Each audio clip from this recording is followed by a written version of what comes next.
Living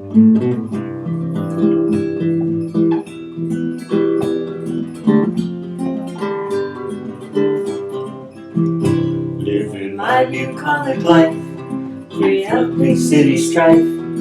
Horses, chicks, and dogs, they are my neighbors. I cook and sew and spin, and move the horses into the barn. Then time to move them out again. Red barns, green pastures, beautiful white houses. The view I see each day when I arise. This life pleases me, as it is plain to see. I'm living my bucolic life.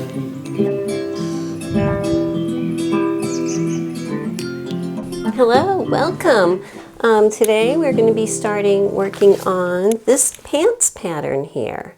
And I am going to be obviously using this pattern, and the fabric I'm going to be using is this polyester imitation suede-ish looking, maybe slightly stretch but not stretch fabric. It's pretty stable. I think that's going to be fun, something cozy. But I wanted to have a quick little talk about fitting pants. So let me turn the camera down and tell you what's on my mind.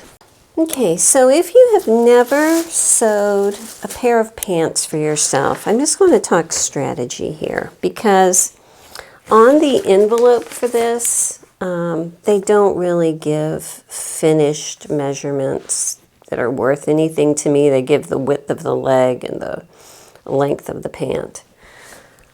When you're going to be making them for yourself, you really need to be aware of your body size and your body shape. Because let's say this is the back of this gal here. I'm just going to outline her waist down to her hips. Well, I gave her a wider hip, but you know, that's me. Here's her little cute bottom of her bum there. All right, so let's say a pattern has a standard. All right, and it does. They have standard measurements, and let's say that they have a standard that says, here is the widest point of the hip, and the waist is necessarily X distance there. That might not be you. You might have a body that has the same waist measurement, the same hip measurement, but your waist might be a petite that's shorter distance, or like me, I'm high-waisted. My waist is higher, you know? I have extra hip. It's just my life. You need to be aware of your own body shape. The best advice I can come up with if you've never made pants for yourself before is make a mock-up. Pick the size first that you think is going to best represent you, you know? Go with the bigger one, in my opinion. Some people don't. In my opinion, go with the bigger one. If your hips are bigger than your waist, go with the size based on your hip measurement, okay?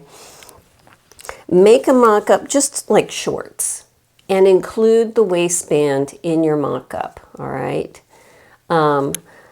This has elastic in the back. It has a mock, I believe it's a mock. Yes, it's a mock fly zipper. So we're not actually putting in a zipper. So this would be easy to make a mock-up of. That way, once you have the waistband and everything, you can see, oh, it's coming up way too high on me, or it's way too short. It's giving me a wedgie every time I take a walk, and that is painful or uncomfortable. I need to raise that waistband. Or you can say, oh, okay, I thought I had enough room in my hips, but now I can see when I'm standing there, I have stretch lines that go straight across like that. So obviously I need more room in my hips. Things like that you can really only figure out by making them up. So that's my thought on it. So again, me being me, what I am going to be doing is making it up based on the size 16.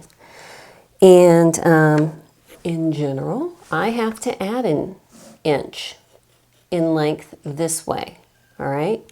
So I will be doing that adjustment. Now on the pattern itself, it doesn't say on the envelope, but on the pattern itself, and it looks like it's only on this front piece, they give you the hip measurement. So for size 16, it has a 44-inch hip finished width.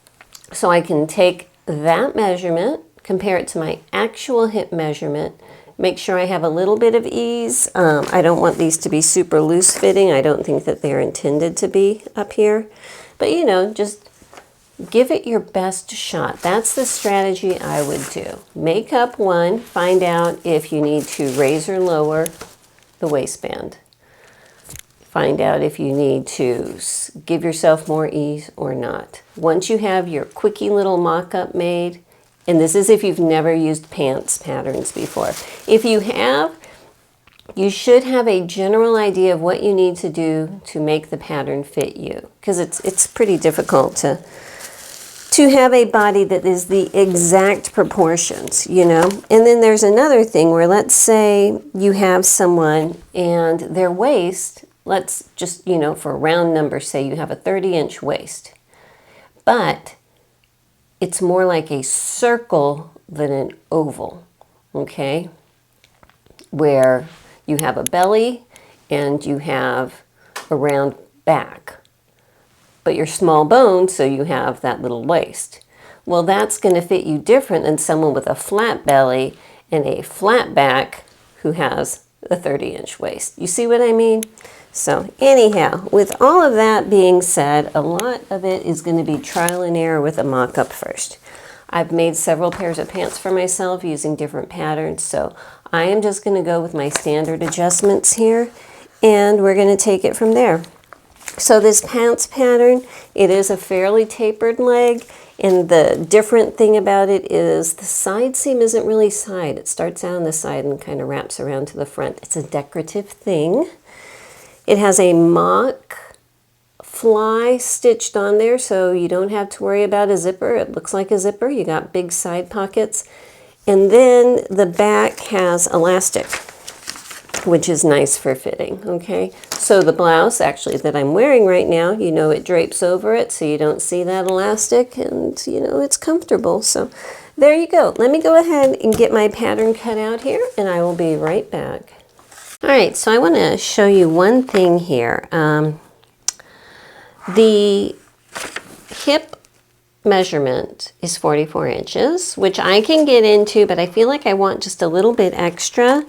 And so a very easy thing to add a little bit extra onto the back side without changing the front, because my back side is my rounder side, is on this pattern, there's a seam that goes straight up the back of the leg, okay?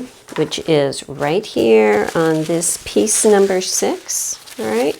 So if I was to cut this out in my size 16, I would be cutting it out on this inner one.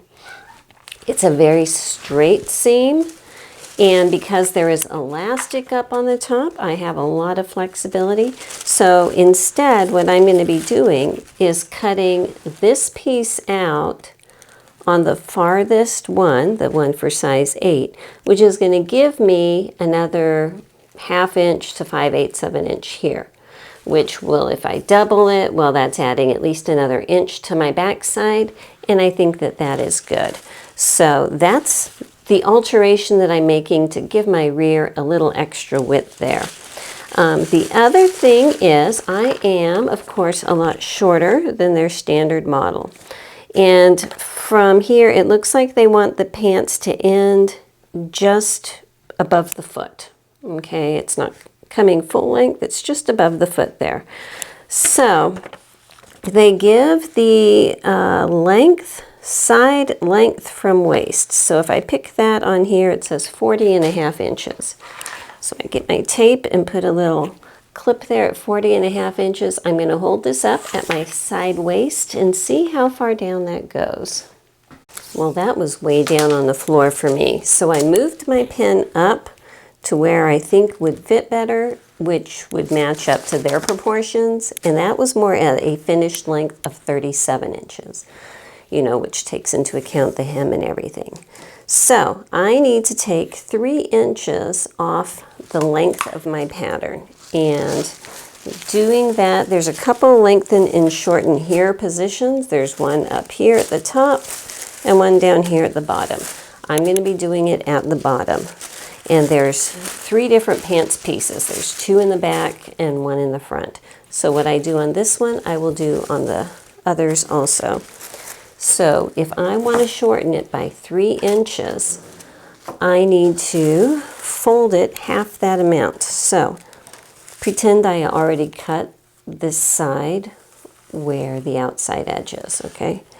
I'm going to put my ruler, it doesn't matter if I put it above it or below it, I'm going to put my ruler at this line, tip you down here, and stick a weight on it over here just to keep it still. Now this point right here is 1.5 inches from the top. So I'm going to fold it until the edge of my pattern is at that 1.5 inch mark, which will take 3 inches out of my pattern. Okay, so I have that. I'm just going to get some appropriate tape and tape it into place, and then I will be set. So I will be shortening my other 2 pant leg pieces by this amount. Now for this piece here, which is piece number 5, which is the center back piece, when I shorten it, I do have a little bit of a stagger. When I go to cut it, I'm just basically going to, from this point down here, because it's got a little angle to take into account a hem there.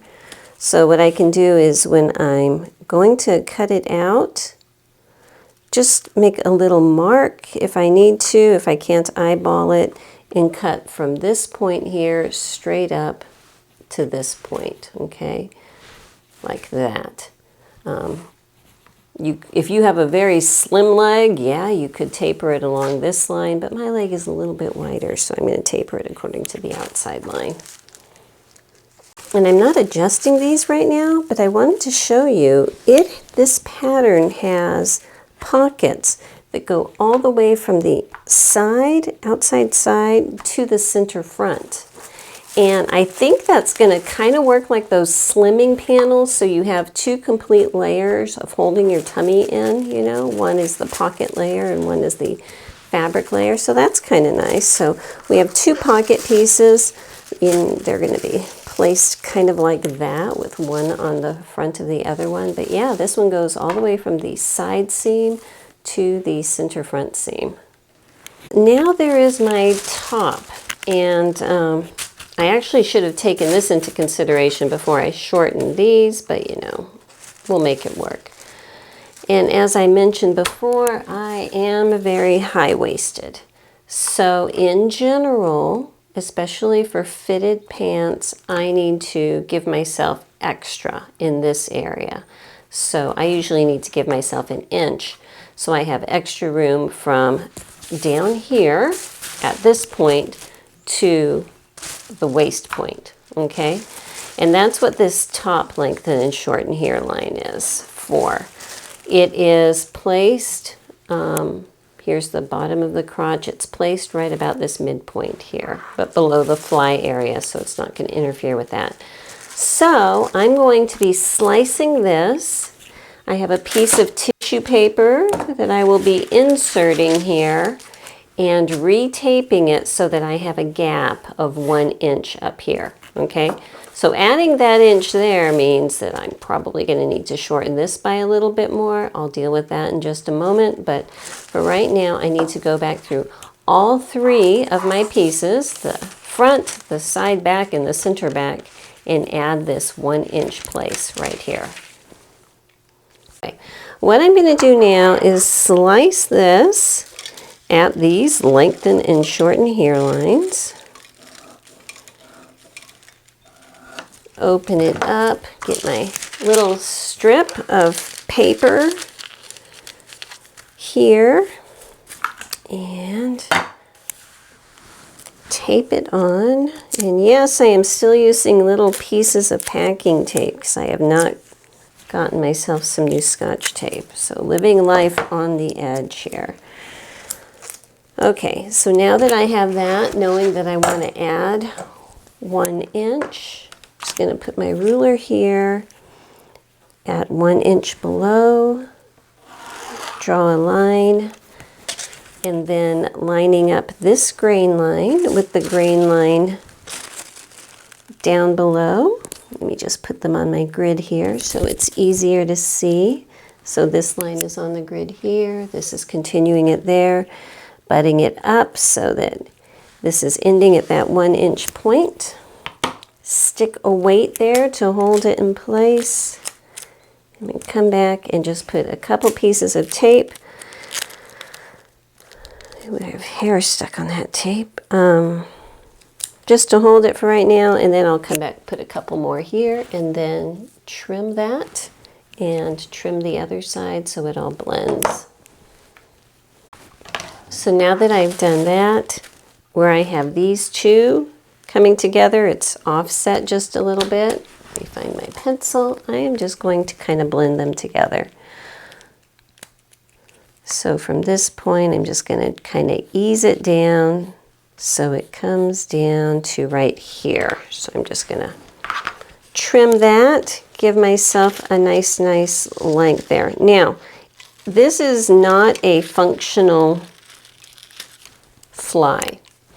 If I was making this adjustment on a pattern that had a functional fly, I've done this enough to know that when I do this, I end up with a very short fly that doesn't open low enough for me. So I usually then would make this adjustment up here and put in a longer zipper. So if the pattern would call for a 7-inch zipper, I'd grab a 9-inch zipper, and that would give me a longer one. Because otherwise, doing this when you have an actual zipper in here, it opens higher than at the point where the width is needed. So I would move this up here. But anyway, don't need to worry about that this time. So I'm going to go ahead and at this upper level, add 1 inch to each of my 3 pieces. But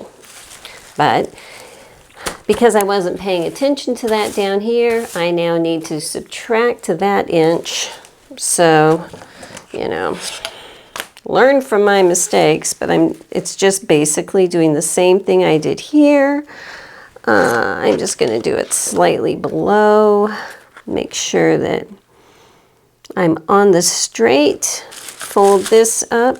Whoopsie, moved my little ruler. Okay, fold this up, fold it back at the 1/2 inch point, which should be right about here. Okay, put another piece of tape right there, and now I have that extra inch taken out. And like I said before, when I go to cut, what I will do is start out my line at this little pivot point on my hem, which is looks like about 1.25 inches up from the bottom. Okay, I will put my ruler at that pivot point, line it up with the outside edge, and just kind of follow that way when I'm cutting out my fabric. All right, I just had to reset to factory settings my camera because it was wigging out on me. Volume was messed up, lighting was messed up, but I think I'm okay now. So, you know, technology and all that. I wanted to tell you I'm ready to go ahead and get started cutting out my fabric. Now this does have a nap to it, so I need to make sure I'm always putting the tops of my fabric, of my pattern pieces, going in the same direction. Because if I have, say, a pant leg with the upside over here and one with the upside down, they're going to look like 2 different shades of the same fabric, and I don't want that. It's kind of like corduroy, so let me go ahead, cut this out. I did not pre-wash this. I did not pre-dry it. It's not going to shrink. It's all polyester. It's kind of like a knit, you know. It's not going to shrink. If you get fabric from a sketchy place, like where you think the dye is still strong in it, if it smells weird, if it's dirty, if it's been in your stash for so long that it's, you know, grown hair or something, wash it. Even if you haven't, even if it's not going to shrink, go ahead and wash it. You know, that way it'll be a whole lot more pleasant while you're working on it. But this, I feel comfortable with it. We're just going to go with it.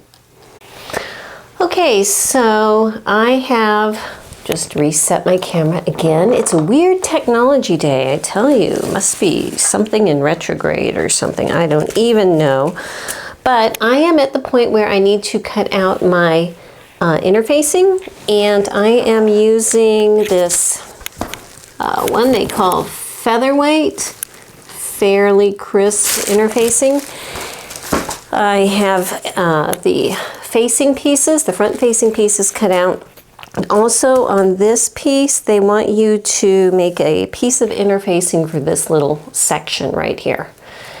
And for me, the easiest thing to do was, this is 2 inches wide. So to cut a strip of interfacing 2 inches wide, I think it's like 9 1/4 or something tall. And I cut 2 of those and then just overlaid it over this little part so I could see what the curve needed to be like, drew that on and cut it. I did film that, but my camera freaked out, so that is gone. So there's another piece that they want you to cut, a strip of interfacing to go along here. I'm not going to do that because I have some pre-cut stay tape that I'm going to use for that section. So let's go ahead and get started putting it together. Okay, so what I'm going to do first is actually fuse these pieces onto here, and while I'm over at my iron, I'm going to go ahead and fuse these pieces on here and get all of that out of the way first.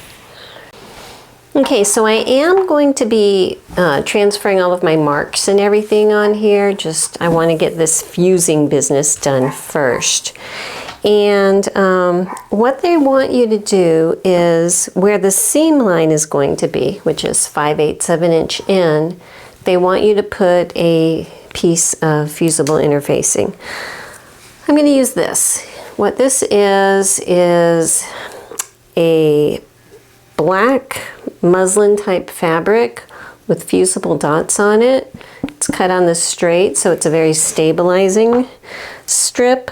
And because it's wide, it's a full inch wide, I'm going to fuse it here, and I can be 100% confident that I am going to be overlapping that stitching line, you know. If you're curious, I'm pretty sure this was a 𝐥𝐢𝐤𝐿.com purchase.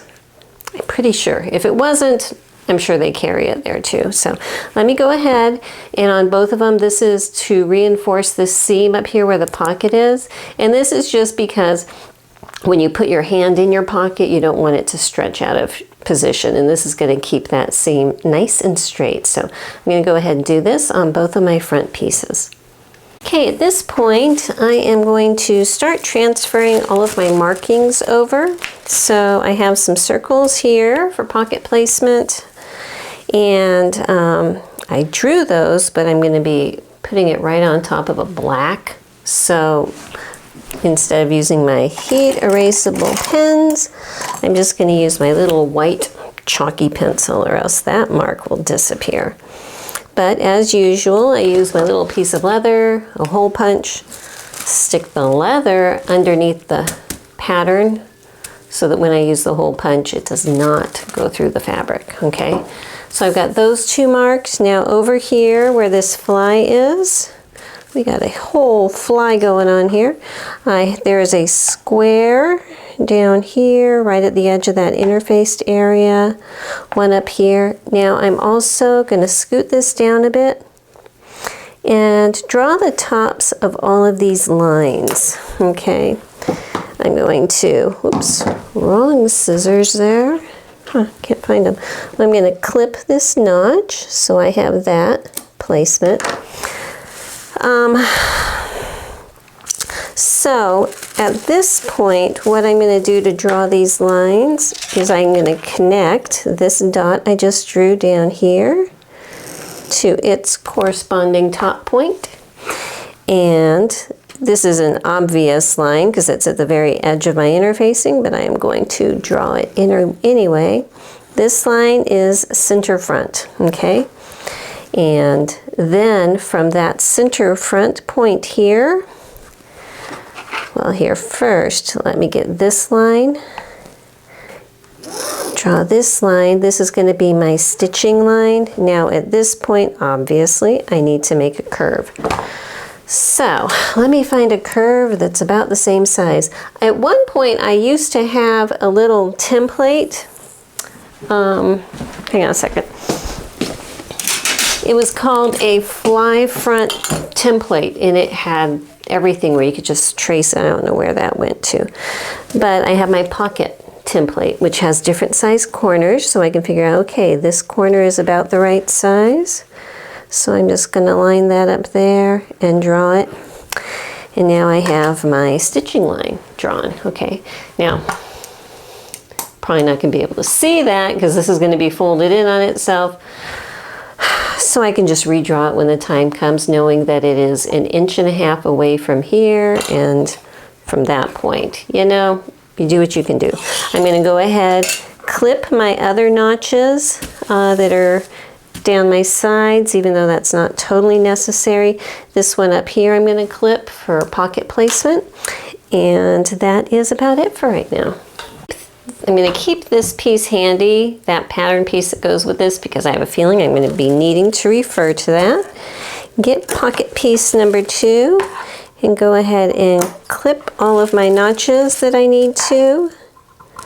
And I have 2 dots here that are going to match up to the dots over here, so I'm going to go ahead and punch it out and draw it in. And then I can get these placed and pinned to my pant front pieces. I am looking at this right now, and I'm going to leave it the way it is, but I'm thinking that it might be a good idea to make this piece out of lining, because we're going to have a lot of layers going on over your belly. This one comes all the way to center front. This matches up at center front, and then we're going to have the other pocket piece on center front. And if you have a very thin fabric, that would probably be fine. I've just got this one that has texture to it. But I'm going to go ahead, and what we need to do is sew along this edge, I believe, at a 5/8 inch seam allowance. Yes, indeed. This is at a 5/8 inch seam allowance all the way up like that. I'm going to do that on both sides. I wanted to show you that because I'm using a fabric with nap and I don't want it to misbehave, I am using my walking foot. It's this big old chunky monkey right here. And basically what the walking foot does, if you aren't familiar with them, is just like a sewing machine has feed dogs on the bottom, this contraption kind of puts feed dogs on the top too. So it's feeding both sides at once instead of just the bottom one while the top one is smooth. And when you have something with nap or something finicky, sometimes a walking foot will help make sure that one side doesn't get ahead of the other one. So that is what I am doing with my fabric here.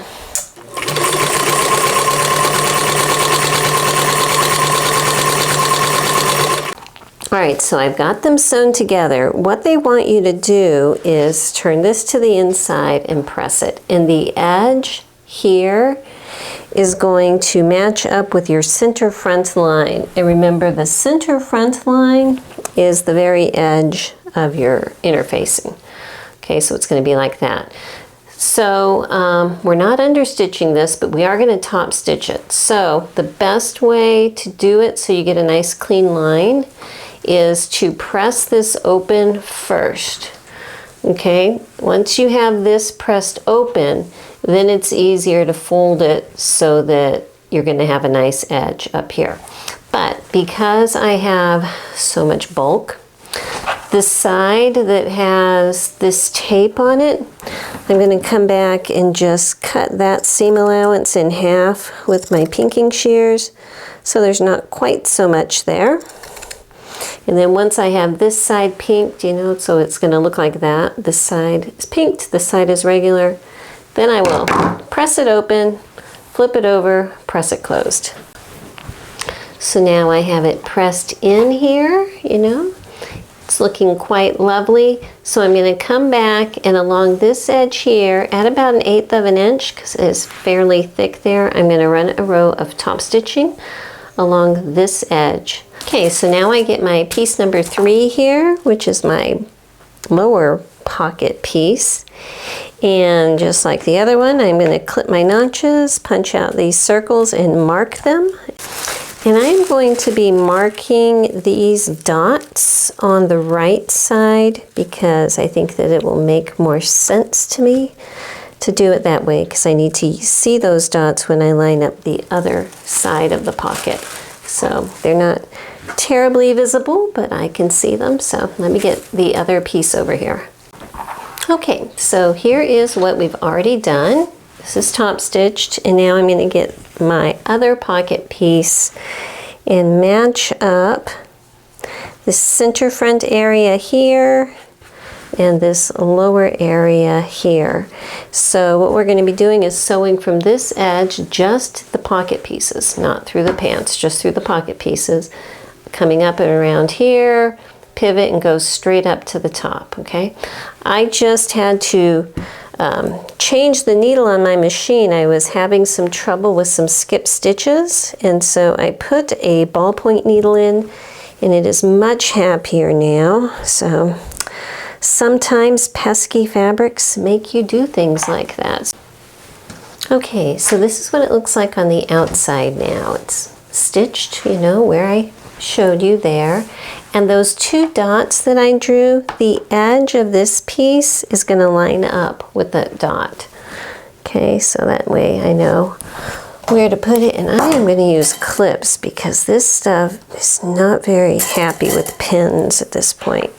So down here also there's a dot, and fairly closely that's where the edge here is going to line up. So I'm just going to put another clip right there to hold that smooth. So what I need to do right now is come across the very top up here, put another clip to hold that, and baste it across the top. I'll probably do that at about 1/4 inch, you know, on my machine across the top there. And also this little bit right here, I'm going to baste that down at about 1/4 inch. Okay, so there must be something going on because I was just over sewing at my sewing machine, minding my own business, and a huge cast iron chunk fell off. And it's an important part. It literally just broke, and it's part that deals with my stitch length. So I pulled everything apart. I found a screw from a bobbin winder from a 99 that was broken, that, you know, save your parts and everything. I found a screw in here that I could use to hold that back in place. So it took me about half an hour to get everything pulled apart, put back together and everything. Got it working, but this is just a strange day. Everything is just going wonky. And I mean, I'm getting it fixed, so that's good. It's just odd. Okay, so I just came back over here, and remember on our pattern, it says, can you focus? Mock fly zipper. Right here, mock. Mock means an imitation fly zipper. Usually that means it looks like it, it's stitched like it, but it's not really a fly zipper, which would make sense because it has elastic. It has an elastic waistband in the back, which would imply that it's big enough you can just pull it on, right? They actually want you to put a zipper in.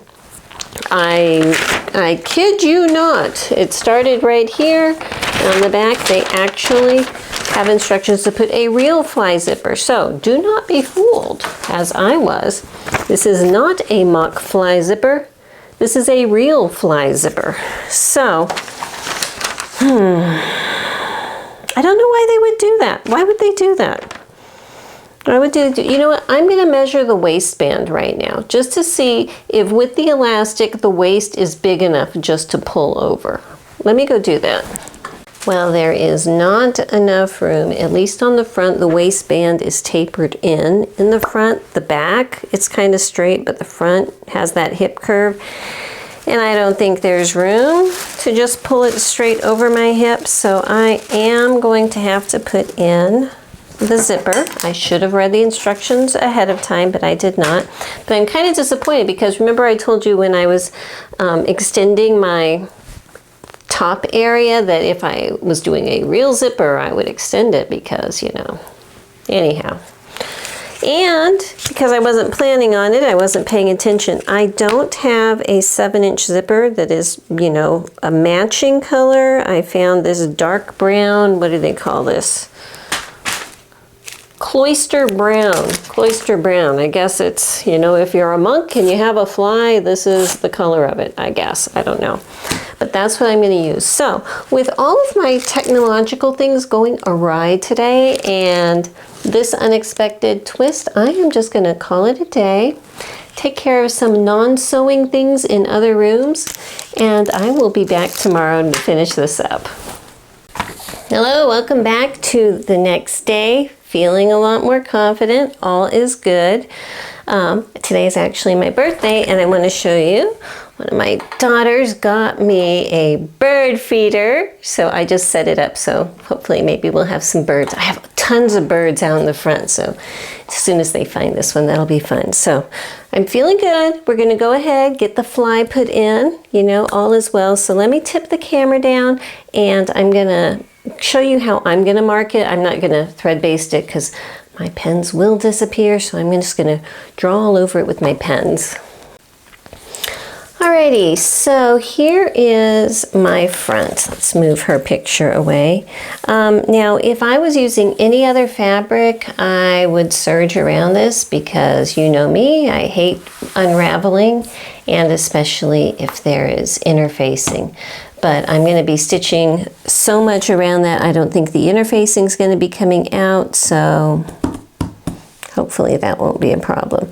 What I am going to do though, just so that it looks nice, is very, very lightly just pink off the tips of the edges because I think that that will give it a nicer look just around this fly area up here. Like that, you know, I think it gives it a nicer edge. So I'm going to be doing that. Now let me get my pattern piece over here and start marking on here.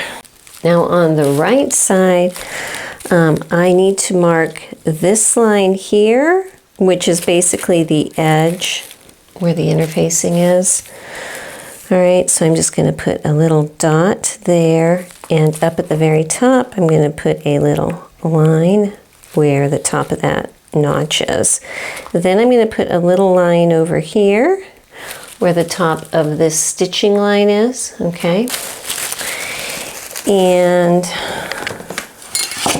I'm just going to draw. They want us to baste the stitching line, but I am not. The stitching line is 1.5 inches away from this center front one. So just like the other, I'm just going to draw a line down and then use my widest curve here to place that at the little dot, the little square dot, and curve it up. Okay, so now I have my stitching line drawn on here. I've tested it, it will disappear. So I'm going to go ahead and draw this on both sides for right now. I lied, it was not 1.5 inches away, it's 1 3/8 away. So there you go. Make your line 1 3/8 away. I thought that looked a little bit wide. Okay, so at this point I have my 2 pieces layered right on top of each other, and I did not mark where the notch is in this crotch area, which I'm going to do right now with my little pin so it shows up well. So what I need to do is pin this together. Okay, and we need to sew it. I believe it is going to say from center front to the notch. All right, and you can tell what is the center front because it says it on your pattern here, okay? And that's the one that comes down to the square, which is the one that is down here at the lower. There's an upper one here and a lower one here. It's the lower one. So we're going to sew from this point over to where this notch is, okay? Just this little bit right there. Okay, so I actually stopped at that dot. The directions say to continue machine basting all the way up, which is just along this edge here. But I wanted to stop there and see it because it looked like my dot was farther in than 5/8 inch. I just didn't mark it correctly, I guess. Or I placed this over a little bit too much because when I went back and measured, it is 5/8 from this edge, but it's not going to make a difference. So if you see mine and it looks like I'm going over the edge, you know, that is life. But from this dot, following along the edge line of my interfacing the rest of the way up, I'm going to also stitch that right now, but with a longer basting stitch because that will be coming out. All right, so I have it basted. I'm just kind of pressing it open. Now, be aware, these pocket edges should line up exactly with where your center front basting is at this point. If it doesn't look like it's going to lay perfectly flat, I'm going to come back in here and actually trim off about 1/8 inch of this seam allowance, and I think that that's going to help me out a bit. I don't know if it's because my fabric is so thick or what, but I think that that will work well. So let me do this first, and we'll go to the next step. Okay, so we are following along with the instructions in the pattern. There's so many ways to put in a fly, but we're following theirs. So what I'm going to do right now is this line right here, the shorter one, on your pattern, it is this one that says fold line left side, okay? So this is my wrong side. Looking at my wrong side here, if this is pressed open, this is going to be the one I'm dealing with. So I'm going to fold it on that fold line like this, and I'm just going to kind of finger press it there so I know what I'm dealing with. Okay, so now I have my zipper, and you know what, I'm going to put a couple clips on here to hold it because I need to put some basting tape on my zipper. And if you've never seen it before, I use double-sided water-soluble basting tape for my zipper. And I'm going to put a row of this down each side of the right side of my zipper tape. It's got a paper backing, so just putting it down the center of my tape on both sides. Okay, so now I have my tape, still has the paper backing on it here. This is the right side, you can see the little tab, okay? Set that aside, take my little folded edge and get all of this stuff over here out of the way. Just kind of lay it like this. So here's my folded edge right here. Okay, I'm going to take my zipper and I'm going to place it so that it's going to be like this, all right? So that I see the tab, I see the zipper coils, but the zipper coils are placed close to the folded edge of my fabric. So, set this back down here. Let me go ahead and peel the paper off here. I'm going to be using the very top of my zipper tape as my guide for my placement, because if I measure from that point up, you can see that is over 5/8 of an inch, just over, so I should have plenty of room for that seam allowance up at the top, okay? So I'm just going to peel off this side of paper and lay it down, lay it this way, get my edge, my folded edge of my fabric started up here at the top, and just press it down so it is fairly close to, I'm maybe like 1 millimeter away from the coils. I don't want it right on top of the coils because then you get more of a chance of your zipper catching in the fabric, and that is no fun. Okay, so here it is. Okay, you can see my stitching there. So now, while I still kind of have my pants in half here, just gonna let this other side come straight over, all right? I need to pull my sticky tape off, but I need to sew this other side. So first, let me go ahead and peel this tape off here. Be right back. All right, I got the tape pulled off, or the paper pulled off, so it's very sticky. My zipper is right side up. Here's my little tab. I'm just going to fold this right front part over it and press it down really good so that that will stick on. Okay, so now if I flip it over, I can see this side, and I'm going to run a row of stitching straight down this side of my zipper now. Okay, so I've got that sewed. Now let's see how this is going to work with these pockets, because I'm feeling like we're going to be a little crowded here. I guess not. I guess we're okay. So now I am keeping it all right side up. So everything's kind of offset, all right? I have plenty of room on my left side for my pocket because it's offset towards the right. The right side is the one that might be a little bit snug right in here, okay? But I think I'm making it work there. So at the right front, the side that we just sewed, the side that's a little bit more crowded and everything, what they want you to do is run basting stitches here. I am just going to use another strip of my little tape. Just going to get a piece of my basting tape and run it down most of the length of this piece just to hold it in place.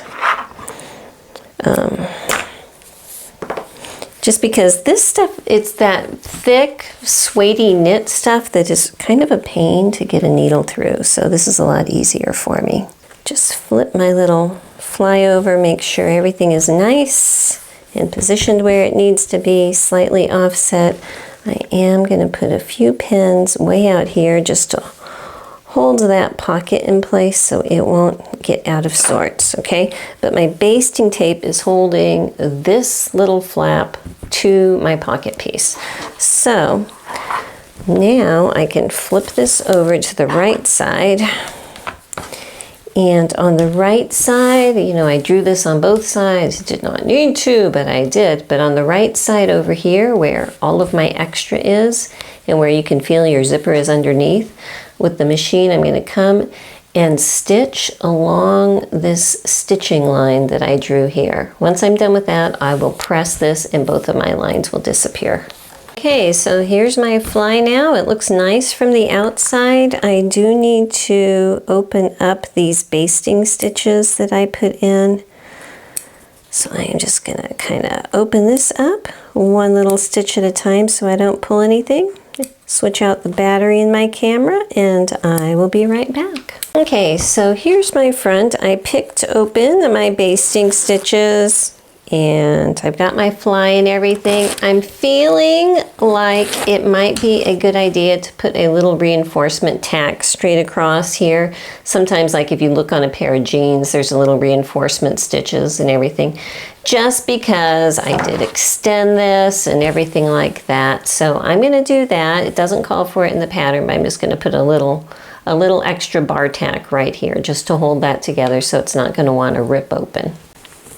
Okay, so there it is, you know, just a little bar tack, but I feel a lot better about that. It's like one little extra layer of stopping before something tragic could happen.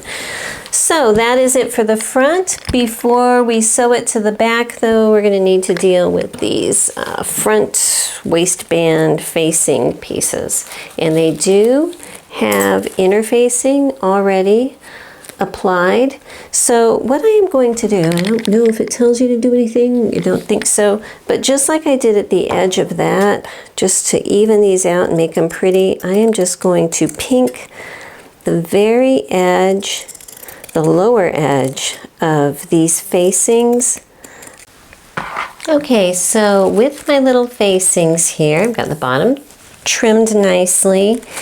And for the right side, okay, it's going to be different than the left side. So since I flip this up here, the side on my right is actually my left side, the side on my left is actually my right side, and so we go. So I need to trim this one down. So what I have to do is on the little facing piece, it has a cut here for left side and cut here for right side. So The size of mine is 16. The dotted line is the one I need to cut for the left side. So if you know what, we're just going to measure this. Hang on a second. That line is exactly 1/2 inch shorter. So on this side at 1/2 inch, I'm just going to draw my little line there, and that's going to be my cutting line, okay, for this side over here. For this side, you have the full length, okay? But for the one that's on top, you have a shorter distance. Did you see what I just did? I just trimmed the wrong one. I can't believe I did that. So obviously your facings are supposed to be upside down like this, and I had them right side up, and I trimmed the wrong one. Oh my goodness. That's okay, I've got plenty of fabric and interfacing. I'm just gonna make a new one of these, but when you're deciding, put them right sides together. Heavens, where's my brain? I think I need more coffee. So this one over here, I'm going to take 1/2 inch off. This one over here, I am leaving full size.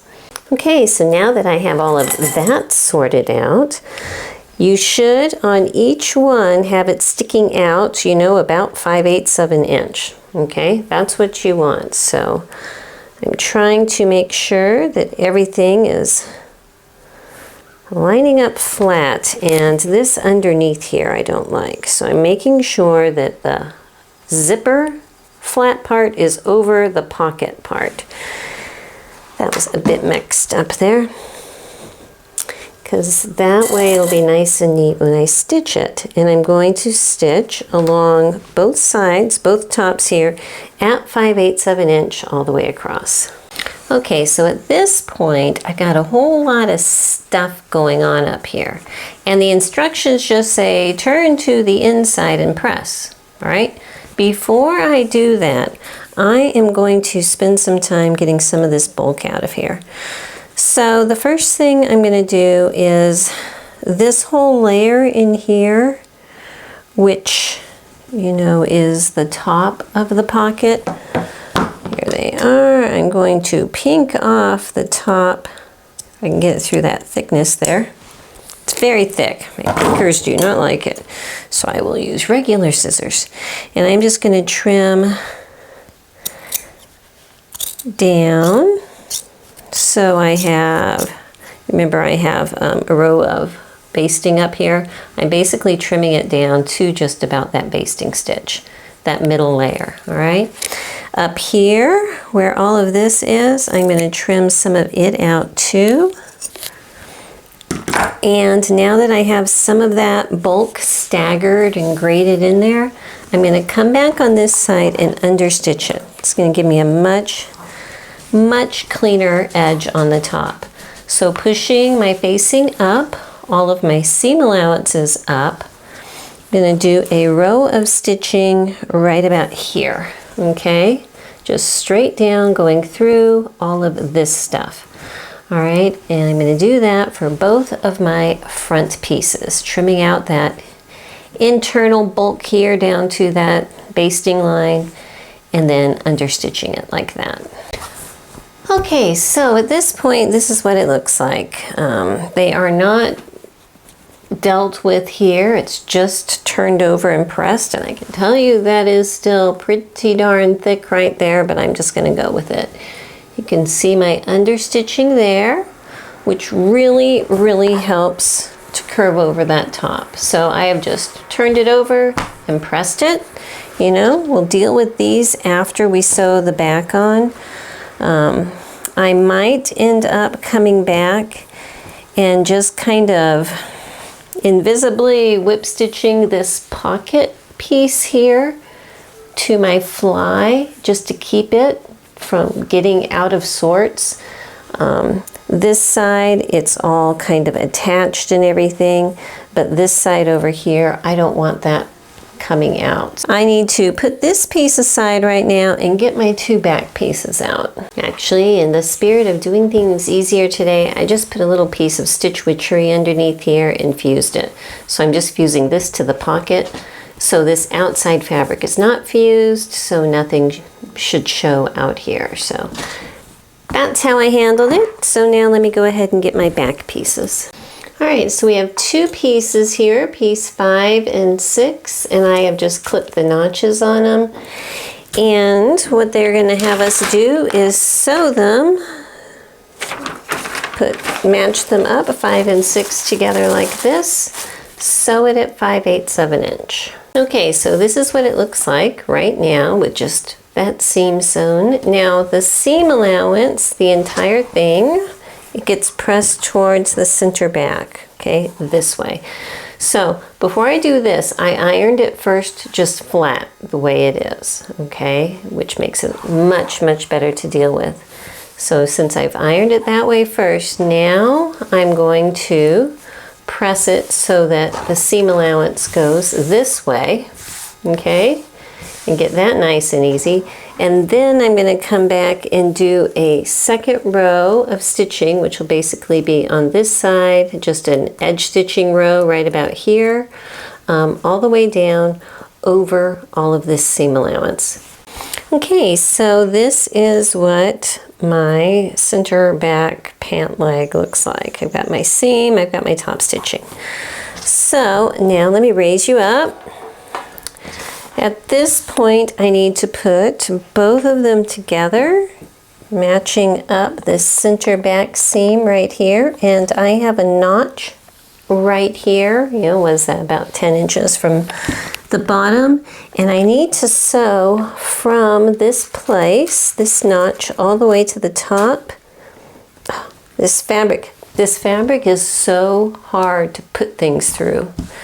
My sewing machine is very heavy duty, but it was having fits going over like 8 layers of this when I was up by the zipper. I had to like turn the wheel because it was like so dense. But anyway, what I need to do at this point is just at 5/8 of an inch from this notch to the top, sew a straight seam. Okay, I'm back. Happy to report I just got some birthday flowers delivered from my husband, so that was so exciting. Always so much fun. But back up here, and I was showing you I have this sewed. I'm going to get like a 3 or 4 inch strip of stitch witchery and fuse it underneath both of these and these, because if I'm going to be running elastic through a casing here, I don't want this stuff to come up. So okay, so I've got that fused together. That will just make my life easier later. So these are stuck down now. Now with these, I had to actually use 2 pieces. I put one on the bottom and then I put one in the middle just to make sure that this is going to stay put. Actually, part of it was sticking out, so I got a little bit of fusible stuff showing there, but that's going to be inside, so no one's going to see it anyway, so I'm not going to worry about that. So now I need to get my fronts sewed to my backs, so let me put my little back piece here right side up. Oh, and I wanted to show you, when I was trying to decide if this would pull over my hips, I was just looking at the front piece. And the front piece is curved, back piece is not. And looking at this back piece, I could have pulled that over my hips. But at this point, it is what it is, and we are going on. So when I get this thing totally done, we'll see if I can pull it over, and if it can, I will let you know. Okay, so the first thing I'm going to do is just match up the side seams. Now these legs are kind of odd in that they're not symmetrical. And that's the design choice so that you get this wraparound kind of look here. But the leg front piece is very narrow. The leg back piece is very wide. So, you know, we'll just take it a step at a time. I'm going to match my notches, pin this whole side seam down on my front to my back, and sew this up at 5/8 of an inch. Okay, so I am just doing one leg at a time here, so the second leg will be a little bit more difficult, but still possible, because what I have is once I have this side seam in, I'm going to iron it flat, but then I need to do the same thing I did to these, where I'm going to open it up and press the side seam towards the back, and then come back and run a row of top stitching along the edge through the seam allowance, okay? So it'll be a row of stitching right here. So it's gonna look a lot like this one. You know, at this point it's wide open. When I do the second one, it'd be a little more tricky, but there's still, because I don't have the crotch sewed together and everything, there's still plenty of room to fish around in there. So I'm gonna go first iron it flat, then iron it off to one side, and then edge stitch it. Okay, so here is my side seam, and my fabric is so thick. I'm very thankful for all this top stitching at this point because it would get unruly rather quickly. So at this point, the center seam of the legs is still open, okay? We're gonna leave that alone for right now and deal with this facing and the casing in the back. So for right now, what I'm gonna be doing is folding in that raw edge up here and just folding it over. Okay, this stuff is just too thick to pin, so I'm just gonna pop a little clip up here and one on the side, and I need to come over here to this side seam. And again, my understitching up here is making it curve very nicely. So at the side seam, I'm going to be putting a clip and right up here, okay. So they want us to stitch along here at the side seam so that the side seam, this is completely down, okay. I'm probably gonna do that up here at the top of this pocket also. So I'm gonna stitch it down just probably along where my top stitching is, down there and down here. And then up here, I am going to use a needle and thread and just try to get this whipped under. I should be able to machine stitch over this stitching here, and that's gonna secure that in place. I don't think I'm gonna be able to stitch it at the very top. Too many layers right here, and this fabric is making my machine angry anyway, so trying to push it through all of that up here would be terrible, but I can probably do about an inch worth down here. So here, here, and here. And on the other side, it's pretty much going to be the same thing, except of course my zipper is set in, but I can turn this edge in like that, flip the whole thing down. Now on this one, no, there's no stitch that I can hide it in, so I will be just slip stitching this so it's invisible right here. Let me stick a pin there. And also, like on the other side, stitch at the top of the pocket here and stitch at the side seam right there. Now I can tell you what they want you to do is up here, turn everything under and slip stitch it into place all the way across here. I am going to do, no I'm not. This stuff was just too hard to push a needle and thread through. I think it would make my hand hard or hurt. So I'm not going to do that up here, especially because I do have interfacing and everything. It's pink, I think it will be fine.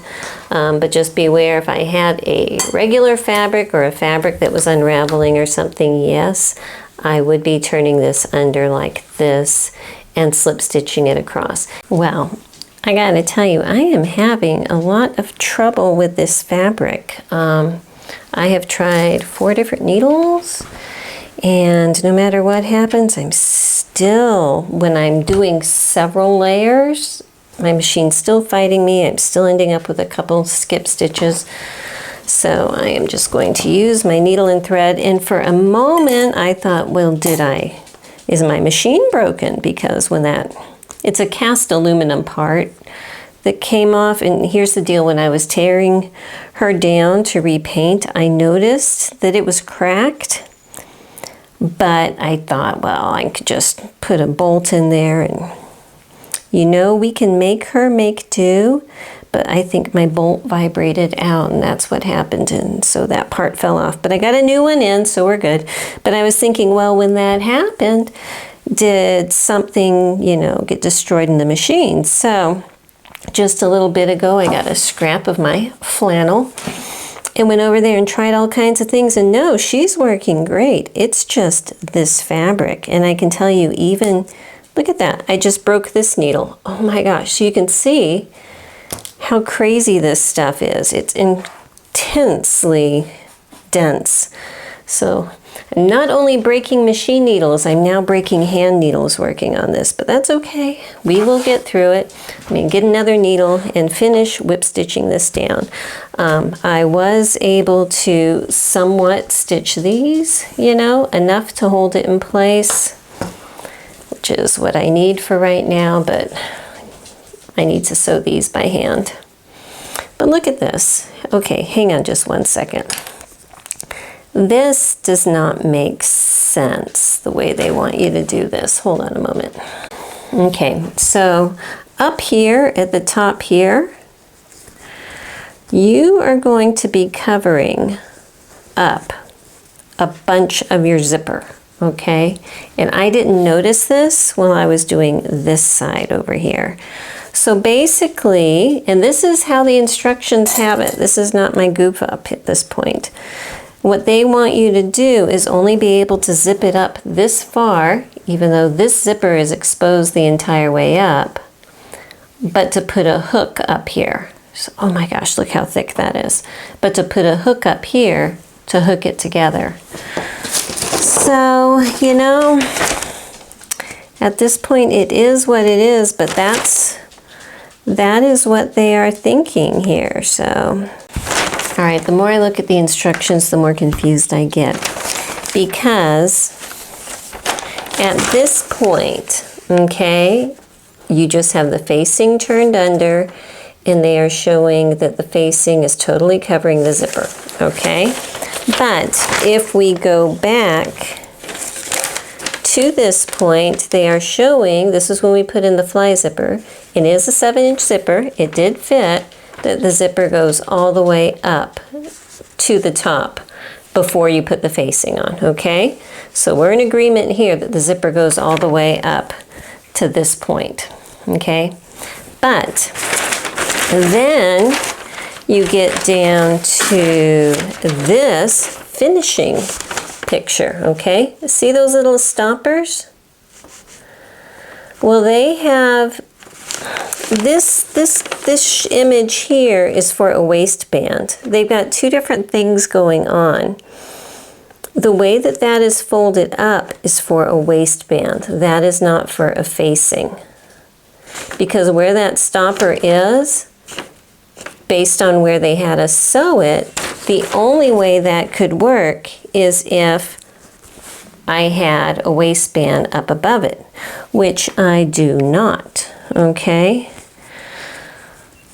So I think that in there, when they were putting together their instructions, the person putting together the instructions was not the same person putting together the design, obviously. And if we look right here, we can see how the facing comes over the zipper, and that's on the front part. So we're just gonna have to do our best, okay? But it's obvious that there's no waistband, there's just our facing, okay? So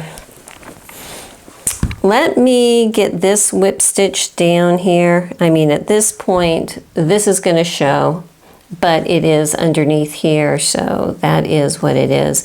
I'm just kind of frustrated about all of this. I would really have preferred to be able to zip my zipper up beyond that point. You know what I mean? Okay, so I just tried to pull this on, and I can pull it over my hips. It's tight, but I can pull it over my hips. I am going to make this a true mock fly. Here's my opinion, you know, take it or leave it.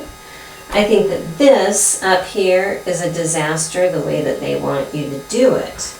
You know, I think that the instructions turned into a funky hybrid at some point along the way.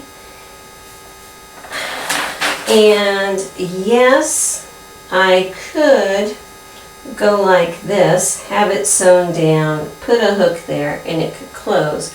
I'm going to have a lot of thickness there. And I've trimmed this down, but do you see this?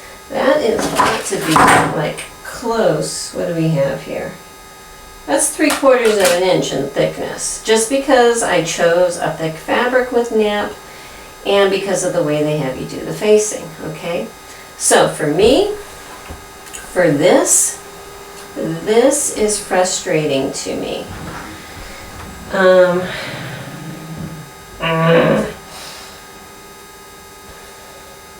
No, I've come this far. I'm gonna go ahead, just whip stitch this down, put a couple hooks here, put eyes here, you know, hopefully I won't break too many more needles trying to sew that on and have it clamp over like that. But, if you can, even if you have to just add, you know, 1/2 inch to each side in your back or something, make it big enough to pull over your hips, do it. Honestly, do it, because this is a pain. This whole fly is kind of a pain. So anyhow, let me finish whip stitching this down. I'm going to put the hooks on. We're going to make it work, but my fly is only going to unzip to a certain point and then have hooks super thick, but yeah. Okay, so I have a skirt hook hand stitched over here. I did not show you me actually stitching it on because I might have mumbled some things that should not be on the internet. But I'm going to go ahead and mark where the bar needs to be. So I'm just going to put a mark at the very bottom, a mark up here at the top, and then that's going to give me some guidelines where this guy needs to be.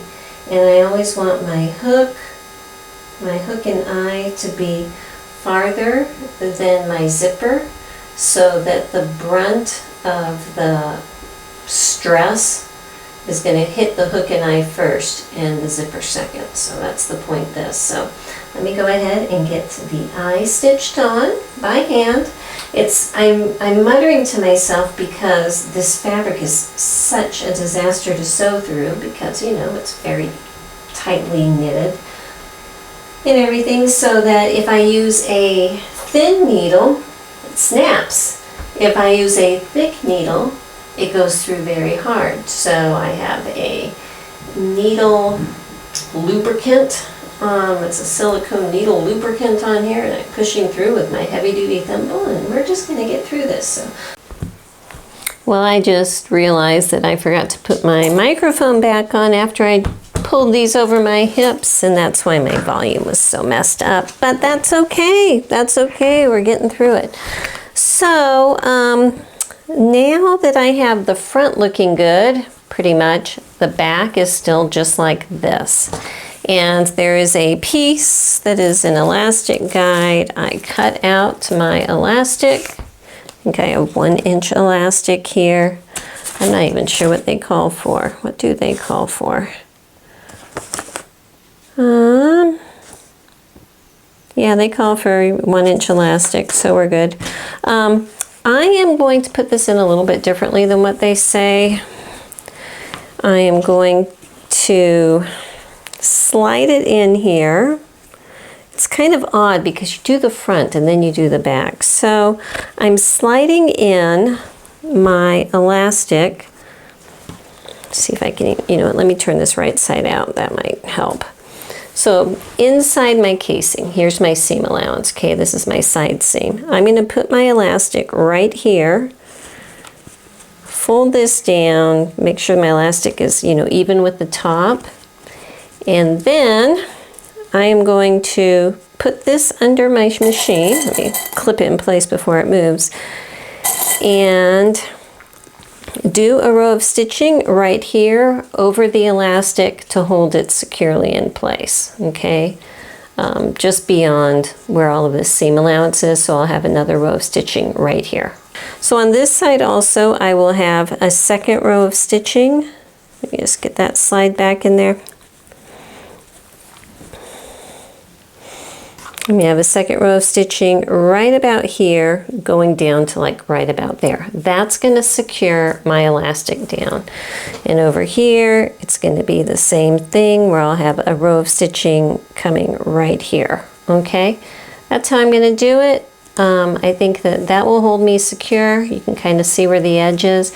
And for right now, I'm leaving this flopping open.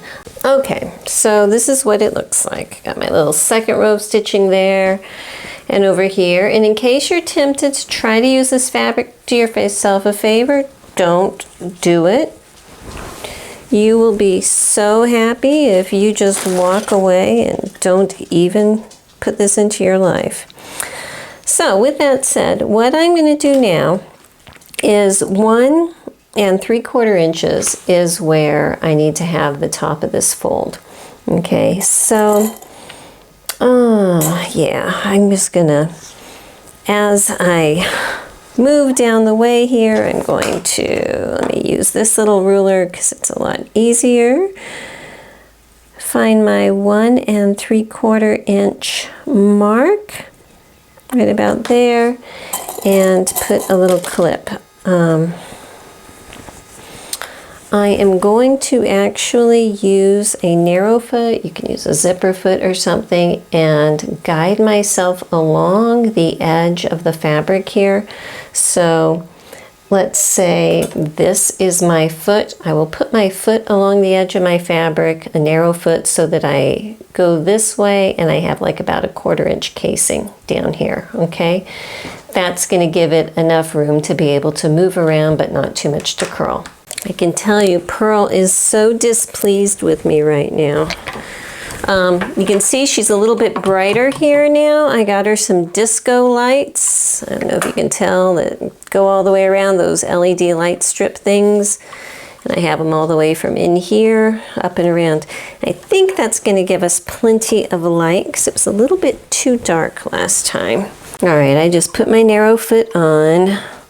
So, you know, there we go. So I'm going to put the edge of my presser foot where I can feel the edge of my elastic and just do one little section here at a time. Back her up. Okay.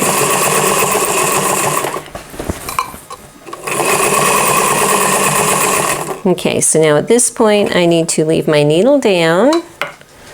Come over here. I have it clipped up here, so I'm going to take this clip off, tuck my elastic up towards the top so I can feel the edge here, and just keep going. You see, it does not like all of these layers. It's like steel. I know that it looks fuzzy brown, but it's like steel. Alrighty here. Have I mentioned don't use this fabric lately? Because I just want to remind everyone, don't use this fabric. But that's pretty much what I'm doing. And then as I get to a new point, let me put my needle down, take off this clip. If I pull my pants, I'm going to get puckers back here, but that's okay. That's just the elastic moving into the casing so that I can get it folded up here,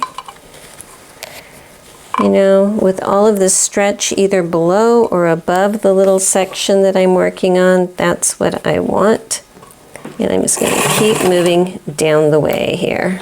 I'm not too sure why I thought all I needed to do was hem it. Look, I haven't even sewn the inside leg seams together yet. What am I thinking? So, hang on, I need to flip this inside out here. Please tell me it's just a normal seam. Yes, it is. Okay. So, I am just going to sew the front to the back, matching up the front to the back so that all the way down both of these legs, this is not going to be stitched like these are. That just is what it is. You can press it open if you want to.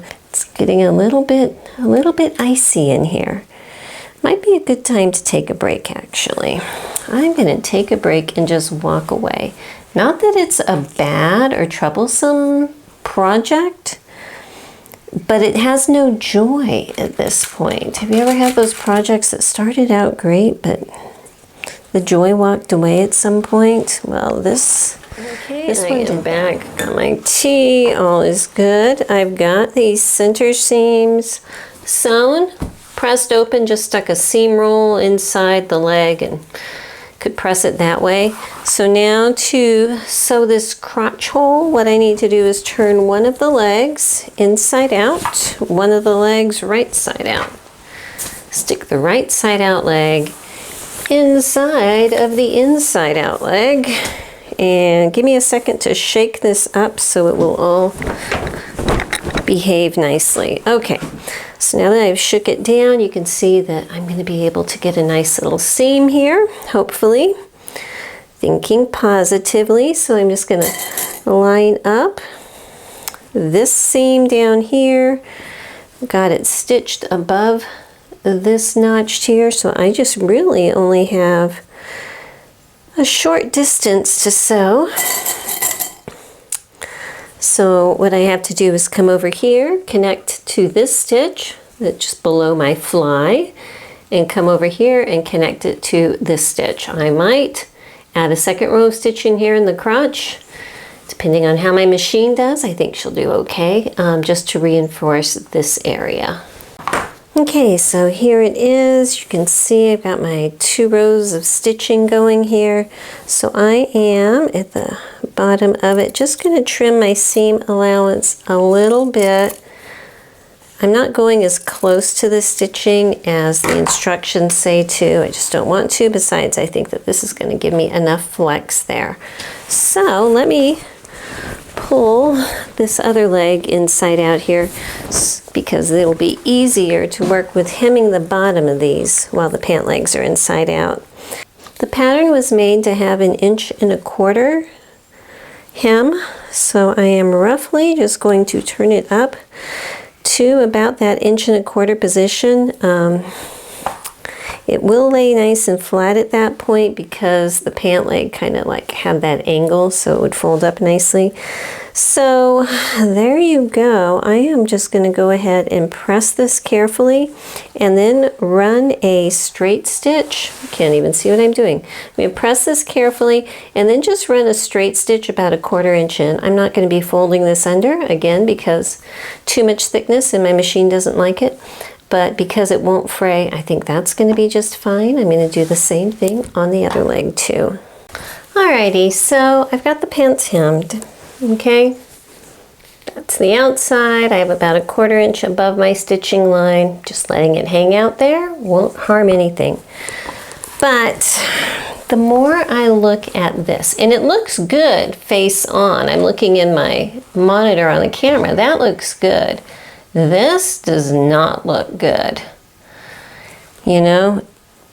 So you saw how to put in the zipper. You saw how I put in the hook, you know? You saw how I dealt with the facing, which was, you know, pretty much according to pattern. And now I am going to undo this so that I'm just going to make it a pull over pants because I don't like this. I think that this is too thick. I think that I would not enjoy wearing it like this. Okay, and you can see on the back here how my casing is. I might trim this so it's like within 1/4 inch of my stitching line, but that's the least of my worries right now. So what I'm going to do first is take off my hooks and unpick my little whip stitches that are going straight down. Okay, so I want as little bulk up here as possible. All right, so I am leaving my zipper in. Well, I'm not going to take that out at this point, but I'm just going to zip it all the way up. Okay, those are my little pen marks. They will erase as soon as I hit this with an iron. That's my marks for putting my little hook on. But what I am going to do is, just like this other edge, I'm going to open this up and just pink the edge of it so that it looks a little nicer. Lay it down flat on here, and I am just going to stitch straight over here, lapping them like that to hold it together. Okay, so I just have the facing stitched together here. I am just going to fold it. So now it looks like this on the front. I need to anchor this facing down, but I'm going to do it back here to the edges of this so it doesn't show from the front, so that from the top it's going to look like this. Obviously, me as the wearer, I'm the only one that's going to see it, but that is a whole lot more flat and secure than that hook. And yeah, since I can pull it over my waist and over my hips, why not? So I'm going to go ahead and hopefully not break any more needles, getting this anchored down on there, and then I think it's going to be done.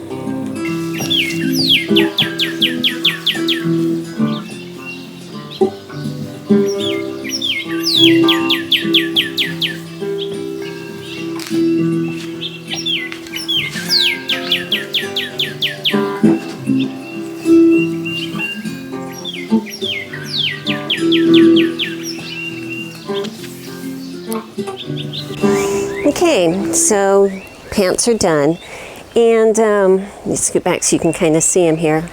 Not a fan.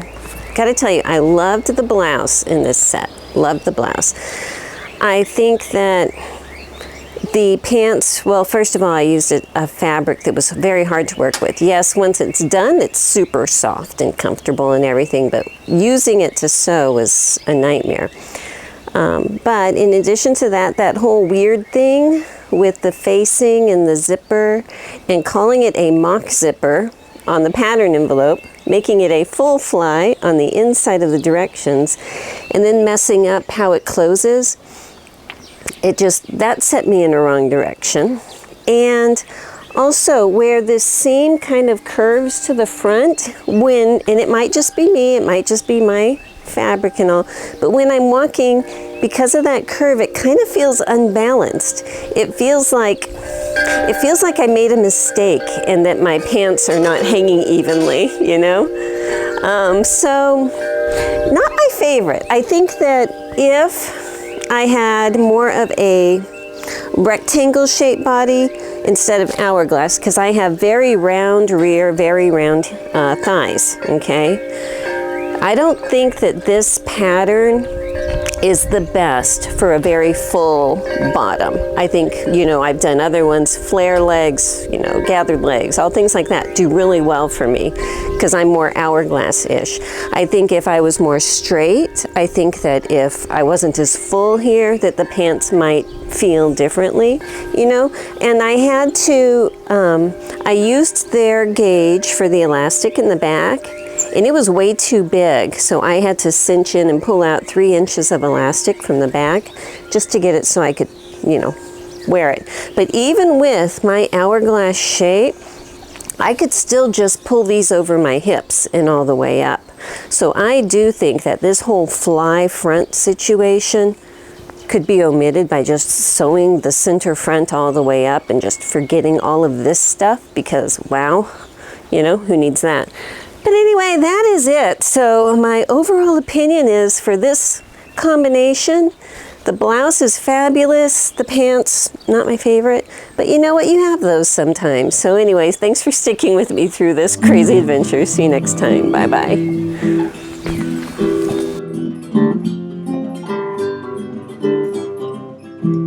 Living my bucolic life, free healthy city strife.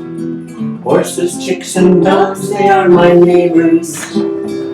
I cook and spin and move the horses into the barn. Then time to move them out again. Red parts, green pastures, beautiful white houses. The view I see each day when I arise.